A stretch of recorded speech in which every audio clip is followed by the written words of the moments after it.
afternoon, and welcome to the Blind Tinkerer's Workshop once again. I have on the bench here the EICO 147A signal tracer, and I don't know if you can see from this distance here. I had some problems with it.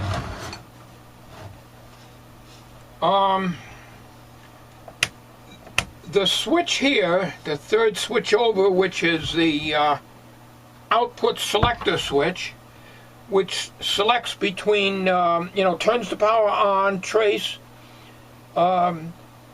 transformer test, and watt meter. Well, when I put it over to the watt meter, I'd have to hold the switch really hard to get the power to turn on. In other words, there was something wrong in the switch. And as luck would have it, it's always on the opposite side where I can't get at it. In other words, the switch is a two-sided switch, and it wasn't making contact on the inside portion. So watching one of the videos on how to repair a switch that's not making good contact, the rotary switch, it says to push down on the thing with a screwdriver and it'll make it work. Well, it caused it to not work at all. And I tried and tried and tried. And of course, with my bad eyesight, I'm holding this up and I'm holding the light, and because as I said before, those light things get in the way and I bang into things because I have to be right on top of something. So anyways, I said to hell with it. And I'll show you what I did here. Okay, now I wanted a signal tracer. I didn't care about the watt meter. It wasn't accurate anyways. So I said to myself, we're going to get rid of this damn switch because it isn't working. So I replaced the switch with another rotary switch, but it's only a two position. In other words, there is no third and fourth position. It's off or it's on. I could have put a toggle in there, but to keep the cosmetics of this looking the same, I put in a switch that I got from, I believe it was Joe. Now, I'm always calling somebody by the wrong name, but I believe it was Joe. As a matter of fact, it is Joe. Sent me some used old switches. So I utilized one of them in here. Matter of fact, here it is right here. Now, all the contacts are on this side, nothing on the other side, and there's only 4 terminals on it. And they're really on and off switches, So it fits in there perfectly. It did not have a nut and a washer, but I found one in my junk box. So it matches perfectly. What I got to do is to take off, try to rub out these numbers here. So there's only a trace and off. Okay? The watt control is disconnected. I pulled out everything on the wattage circuit. I cut it all out. And the transformer for the wattage, I just rolled the wires up and put them in because the transformer for the watt meter is right here and it's riveted to the chassis. So it's probably just a basic 120 volt because it is connected to the 120 volt line, or was until I disconnected it. And the secondary, I don't remember how many volts it was. I mentioned it in my other video. Not a big deal. The transformer can be used for something else, but I'd have to drill out these rivets because apparently when this EICO came out, the transformer is riveted in. Unlike the power transformer, that's got nuts and bolts holding it. All right, so I also drilled out the where it says VTVM and scope. I'd never used that feature on it anyways, and I put in a fuse. I had this in my junk box. And And so I got a line fuse. It did not come with a line fuse. The only thing this did have for a fuse was on the back of this socket, which I cut it off, a fuse for the watt meter outlet.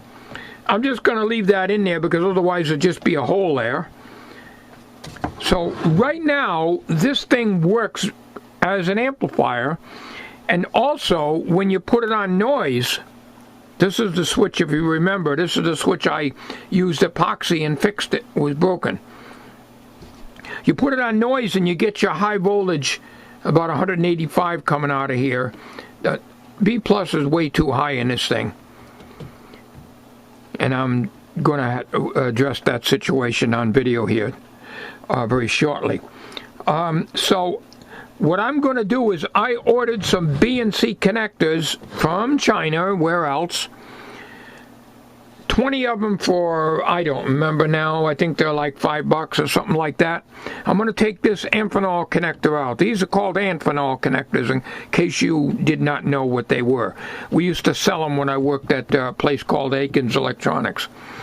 We used to sell these things all the time. So it takes the same size hole.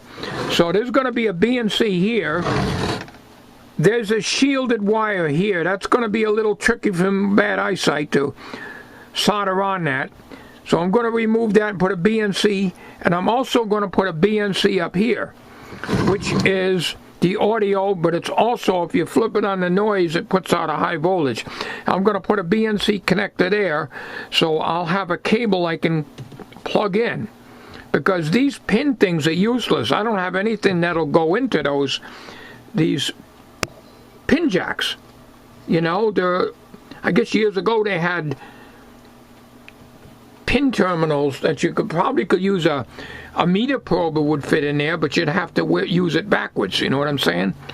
So anyways, there'll be a BNC here, and this is just the ground, which I don't even have to worry about. I'll just leave it in, because the BNC, as you know, the outer casing is grounded.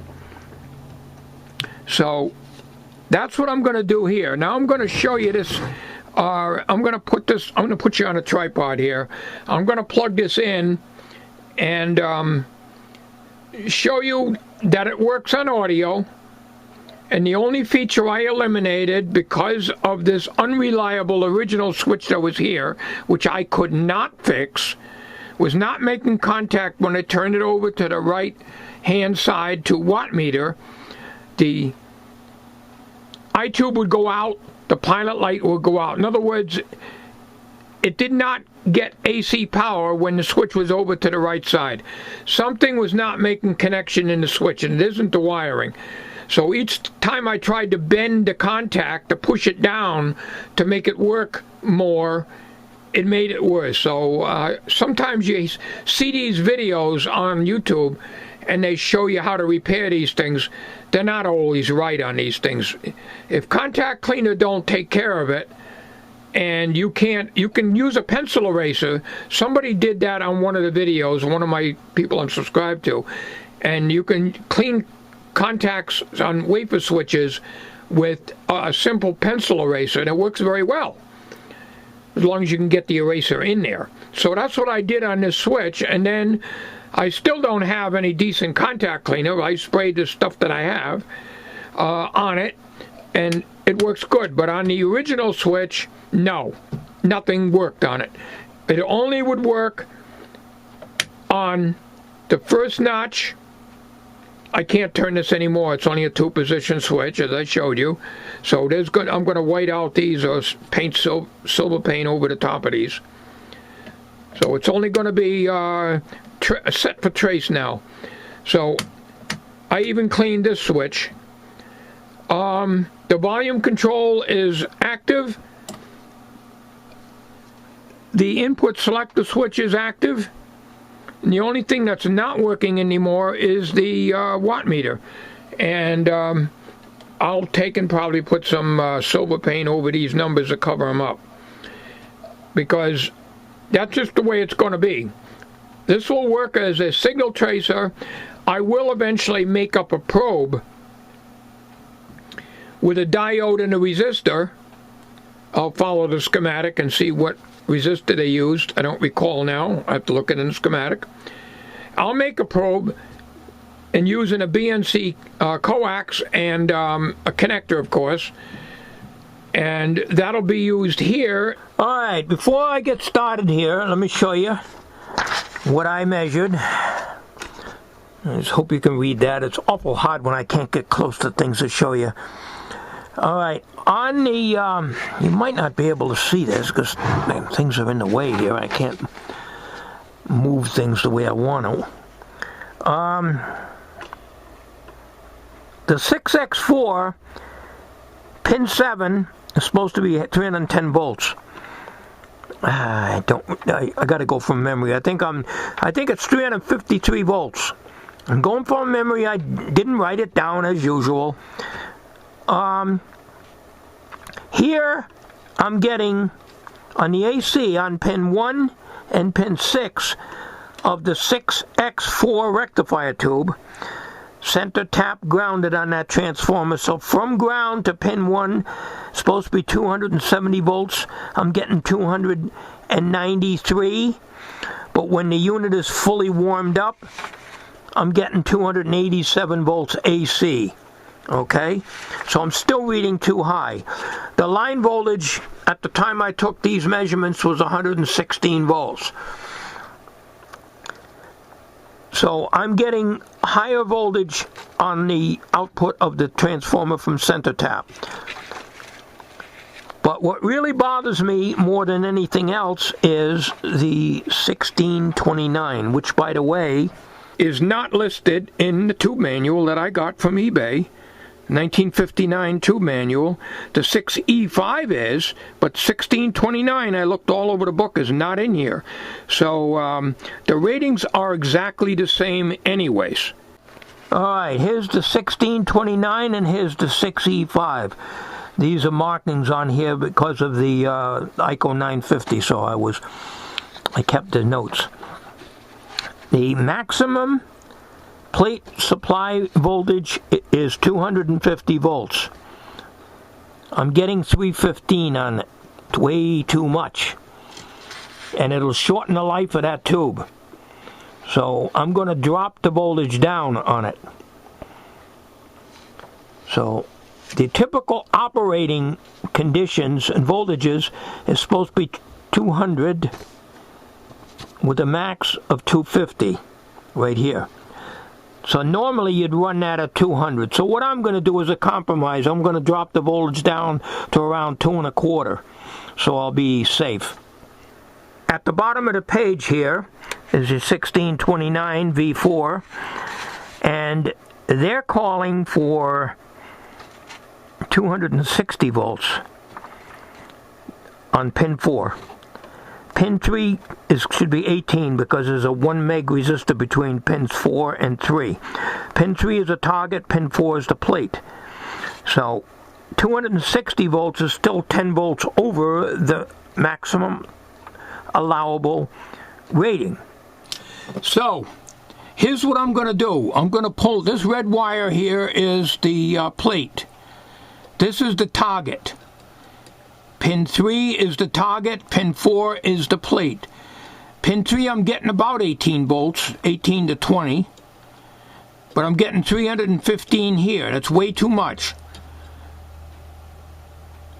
So we're going to take this red wire off. We're going to take a resistor and go from here. This is pin 1 right here. It's no connection. No connection made in, and no connection inside the tube either. So I'm going to take this red wire, I'm going to bring it down to here.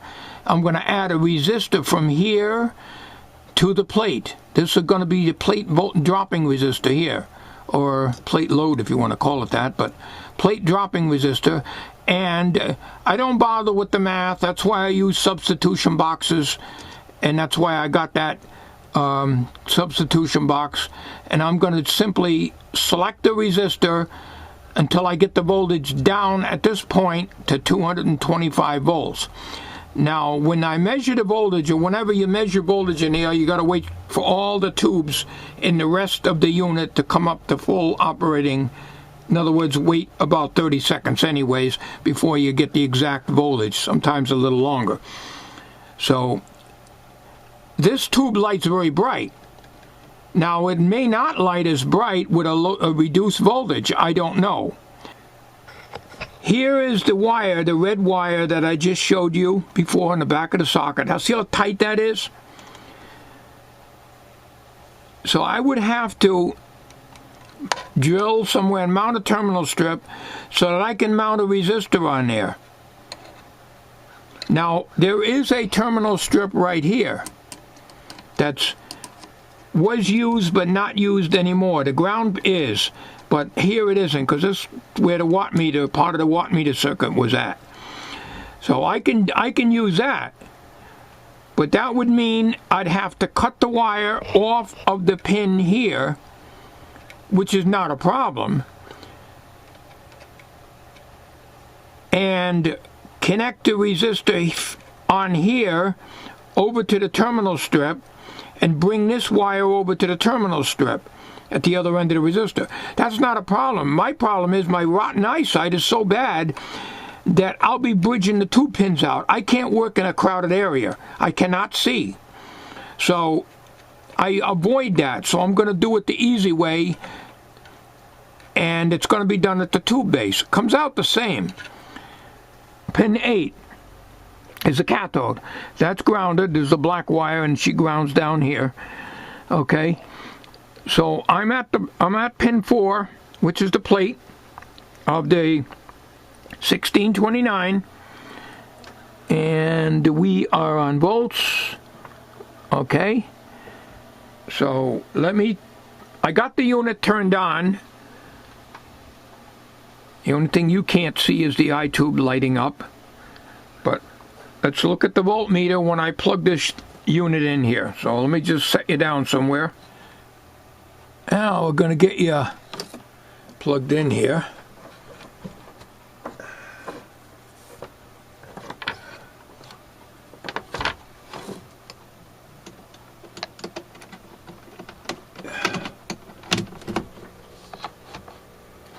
The transformer hums quite loud, and I'm wondering, I got a fuse in here.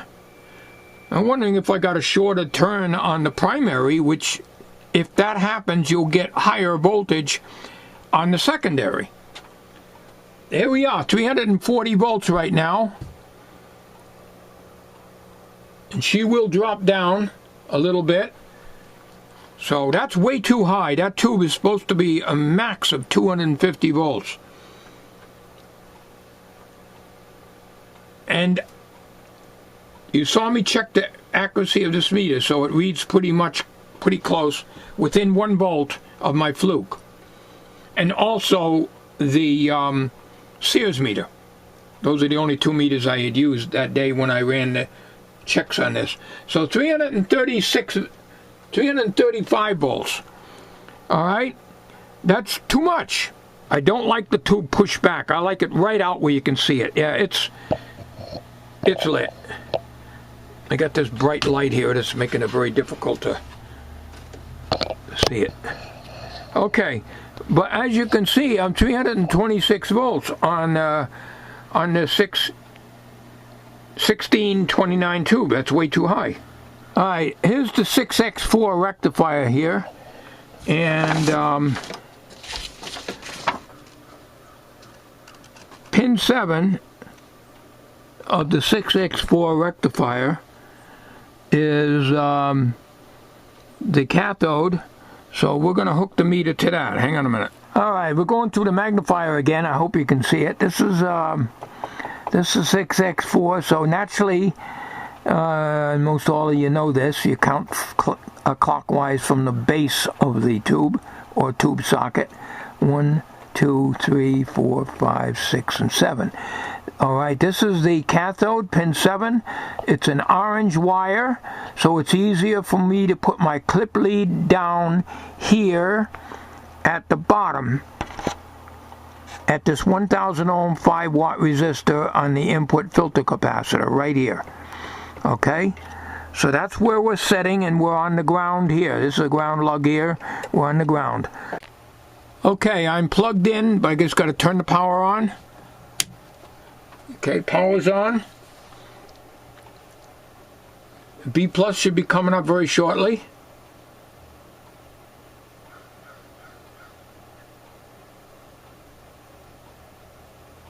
Okay, 357 volts, but she will drop a little bit as the audio output tube and the other tubes in the circuits start drawing more current. I-tube is lit. I think what it was is I had a lot of light shining right in the I-tube and it looked like it was not on. I-tube is bright, but if you put a big light on it, you won't see it. All right, that's what I'm getting. 353 volts right now, right off the cathode of the 6X4 rectifier. I'm supposed to have, pin 7, 310 volts. 310 volts, but what it's also got on here is a notation 100,000 ohm or greater.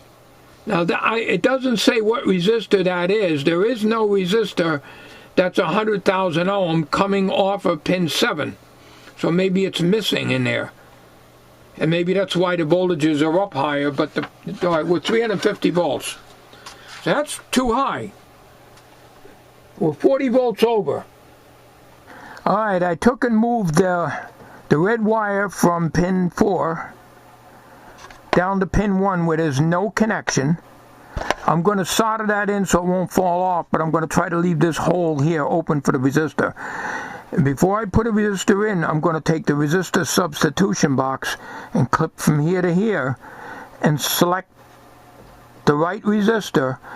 And while I have my voltmeter on pin 4, I will be monitoring the voltage, and when it comes down to 225 volts or thereabouts, I will check on the resistor substitution box as to what resistor it is. This is the way I've always done things. I don't use math. Too damn complicated. Much quicker this way. So, hang on a minute, and we'll be right with you. Okay, as you can see, I got the wire soldered, the red wire soldered here to pin 1, removed it from pin 4, and now I'm going to take my resistance substitution box that I got on eBay and connect it from here to here and select the resistor. We're going to start at about 1,000 ohms and go up from there.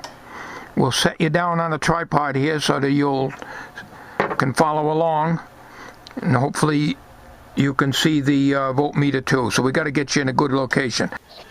All right. Well, apparently they have other substitution boxes, but more money, as always. The lowest this will read start out as 10,000 ohms. I got this set at 10,000 ohms. That's the lowest it'll read. And I got this switched down to 0. So in other words, this is going to read 10,000, 20,000, 30,000 right up the line. And then on this side, you got 100,000, 200,000, 300,000, 400,000 on up. So this is the lowest she'll go, is 10,000. Oh, wow. 300. Well, let's go up then. 291 volts. 273. 257. I guess I was off, you see. 220 volts. Remember I said 225? Well, that's a 70,000 ohm. So we'll say 68,000 ohm resistor will be just fine. Well, let me see if the I-tube is lit. That's the question. Oh yeah, lit just about as bright. So we got 219 volts. So it's a 70,000 ohm resistor. So 68,000 is the common value. So we'll put a 68,000 ohm resistor from pin 4 to pin 1. As pin 1 is not, there's no connection, we're using it as a tie point only. So we'll do that. I got to go through my junk box and find a 2-watt. One of my viewers sent me a bunch of used resistors, and I'm going to try to find a 2-watt. I'm going to do that off camera because I got to get my resistor color wheel here and go through them. And we'll be back to you in 2 shakes of a rabbit's tail. How's that sound? Alright, after about an hour looking through all these, and I have to look at each one of these loose resistors down at the bottom of the box. So I had a half-watt, 110,000 ohm, so I paralleled 2 of those. I had a 68,000 ohm, but it was only a half-watt, and it was running pretty warm. So I had to take it off the clip leads and make up this. So this is 55,000 ohms. So the plate voltage is going to be a little higher on this tube than I want it to be, but I looked through all these resistors and I don't have anything in here, a 2-watt, even a 1-watt. Spending so much time looking through stuff. These resistors are just too low a wattage to use, so we're going to parallel these 2 half-watt. That's supposed to be 1 watt, but I don't even think that's 1 watt. But the package does say half-watt. 2 of these in parallel will give you 1 watt and half the resistance, which would be 55,000 ohms. I'll plug it in. Here's our paralleled resistors.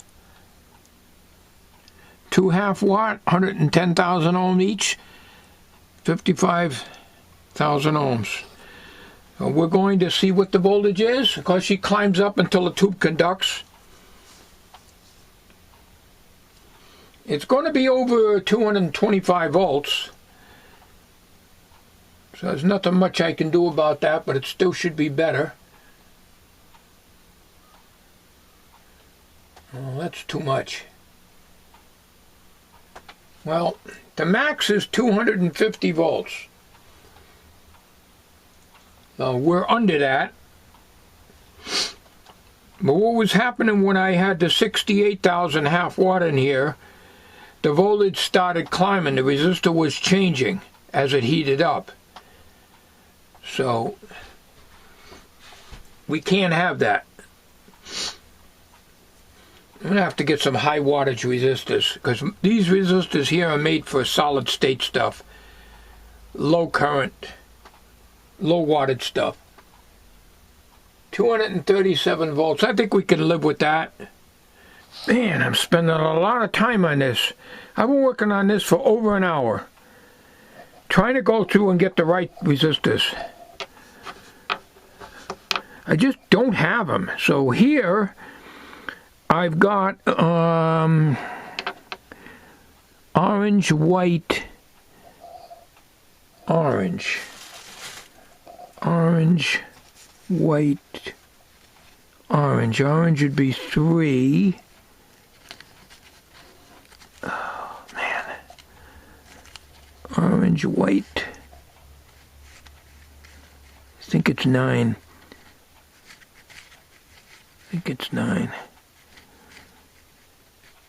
Yeah, 39,000. I'm reading 37,000 on this.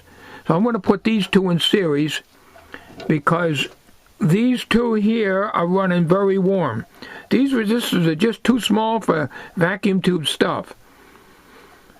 These are 2 half-watt resistors that give me 51,000 ohms. No, 55,000 ohms in parallel, which is a little lower than in resistance than I wanted.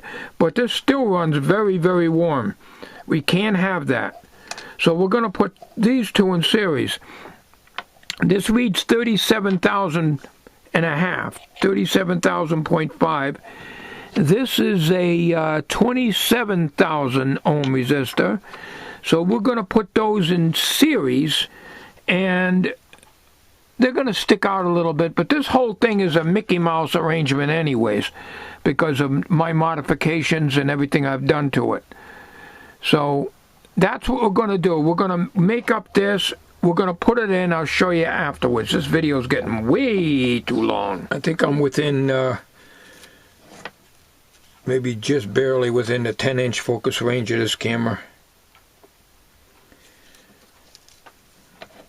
I used to have a little vise that holds all this stuff, but like everything else, you know how that goes. So, not a big deal. I don't do this stuff that much.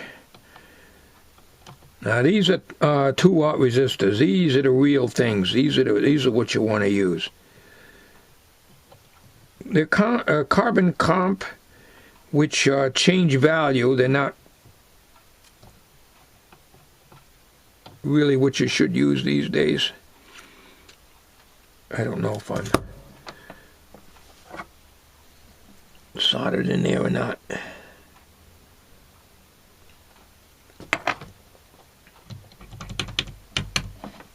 Really hot. Try to sink them out a little bit with the needle nose. Yeah, they're pretty hot. Had to cool it down with the needle nose a little bit here. It's like closing the barn door after the horse got out. But this is where I have a problem. I ruin more tube sockets doing this, trying to trim the lead off the end, end up cutting the pin off the damn tube socket. Okay. Alright. So that's going to go on the tube, and I got enough wire. The other one there was the wires with just the leads are way too short on them. So this is 2 watts each in series. So in effect, your resistance is going to be doubled. Of course, they're not equal values, but they'll total up to the value I need, 65,000 ohms. I already measured it. All right, the 65.3 thousand ohms. 65.3 thousand ohms in series. So we're going to plug her in now. And put the voltmeter on. It helps. I don't like to leave the voltmeter on all day. That's how these displays go bad. Leaving them on for hours and hours and hours. They get dim after a while. I don't like that. All right, here comes the voltage. We should be a lot better now. We should be around 220 thereabouts. Well, she's going to start high until everything conducts. You've got, you know, the audio, the 6AQ5 audio output tube is going to conduct. The I tube is going to conduct. And 12AX7, or AT7, I'm not sure what's in there. All right. Let's see how can you see that? We got 226 volts. We're okay. We're not a problem. Now, cool, running cool, and that's the way it should be. You got to use the right size resistors, otherwise the thing is going to overheat, burn out on you, and then you're going to have to take it apart and fix it again. Don't like to have to do that. But this thing's going to stay on the bench open until I get my BNC connectors from China, so I can make that modification, and then I'll make up a probe for this. Alright, I got it in. I put a lot of heat on this 1 megohm resistor here, and we're getting 1.149 megohms here. Has gone up a little bit, but I'm not going to worry about it. And this will just clear the back of the cabinet. Okay, one last test here. We got them soldered in. Let's just see what we get.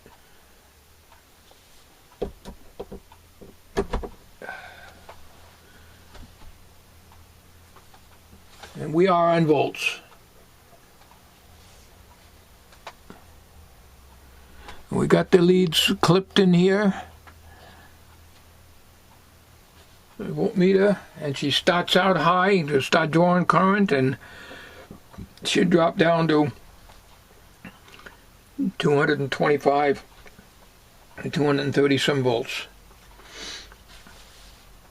which is good. The max rating on this 1629 as well as the 6E5 tube plate voltage is 250.